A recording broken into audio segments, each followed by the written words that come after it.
Hello everyone, আমি তোমাদেরকে আজকে ইয়ার পিঞ্চিং দেখাচ্ছি। দেখো, তো এটা আমার ননদের মেয়ে, ও আমার কাছে এসেছিলো, ওরা আমার কাছে ঘুরতে। তো দেখো, ও বললো মামি আমায় কান ফুটিয়ে দিও। তো আমি ওদেরকে কান ফুটিয়েই দিচ্ছি, দুজনেই করেছে, আমার ননদও করেছে, ননদের মেয়েও করেছে। তো কান ফুটিয়ে একেবারে ওদেরকে আমি কানের দুল পরিয়ে দিচ্ছি।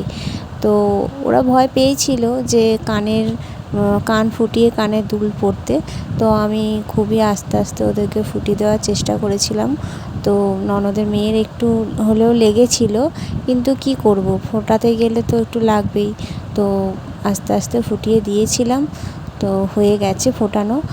আর ও ভয়ও পাচ্ছিল খুব, দেখো তোমরা ভিডিওটাতে দেখতেই পাবে, ভীষণ পরিমাণ ভয় পাচ্ছিল এবং কেঁদেও ফেলেছিল। তো তারপরেও খুব আনন্দ পেয়েছে ফোটানোর পর। তো তারপরে এরপর আমি ফোটাবো ওর মায়ের। তো ওর খুব পছন্দ হয়েছে, এবারে ওর মায়ের ফোটাবো কান। তো দেখো, ওর মা তো পুরো স্ট্রিক্ট বসে আছে, ওর মায়ের কোনো ভয় নেই।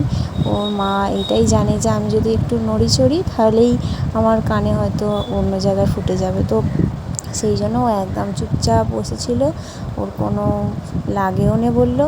তো দেখো, তোমাদের ভিডিওটা ভালো লাগলে তোমরা অবশ্যই লাইক, কমেন্ট, শেয়ার অবশ্যই করে দিও।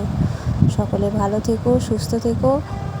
আর হ্যাঁ, তোমাদেরকে এটাও আমি বলি যে আমার বেসিক টু বিউটিশিয়ান কোর্স শুরু হয়ে গেছে। তোমরা যারা যারা ভর্তি হতে চাইছো, প্লিজ তোমরা আমার সাথে যোগাযোগ করে নাও। আর নেল আর্টের ক্লাসও আমি শুরু করে দেব জুলাই মাসের 7 তারিখ থেকে। তোমরা প্লিজ বুকিং করে নাও।